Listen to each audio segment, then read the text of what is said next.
बदीन मां bureau chief महफूज शाह जी बदीन में सामी फाउंडेशन पारां आवाज़ दो प्रोग्राम तहत औरतुनि जी आलिमी ॾिहाड़ो मल्हायो वियो।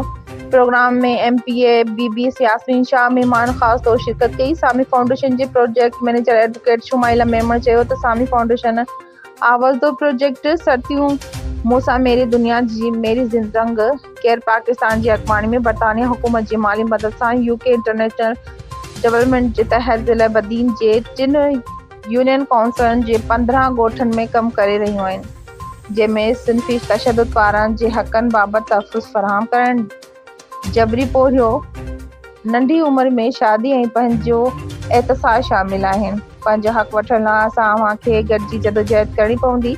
महिमान ख़ासि बीबी यास्मीन शाह चयो त चेयरमैन बिलावल भुट्टो जी कोशिश सां औरतुनि जी सहायता लाइ केतिरा ई प्रोग्राम हली रहिया आहिनि, जंहिंमें बेनज़ीर इनकम सपोर्ट, बेनज़ीर हारी कार्ड, पिंक स्कूटी ऐं सफ़र लाइ बस सर्विस जी शुरूआत जहिड़ा मंसूबा शामिल आहिनि। प्रोग्राम में ॿारनि तरफ़ां टेबलोज़ पिणु पेश कया विया। कम्युनिटी जे औरतुनि जे कमनि खे सराहींदे इन औरतुनि खे मञता एवार्ड पिणु ॾिना विया ऐं गुलनि सां भेटा पिणु पेश कई हुई। प्रोग्राम जी ख़िताब कंदे सदफ़ गिरियो, आपा कोसर, परवीन, रूबी अड्डे जो नेशनल प्रेस क्लब बदीन खां नईम, मेमण, गुलाम नबी कीरियो, अयाज़, इमरान ऐं ॿिया पिणु ख़िताब कयो।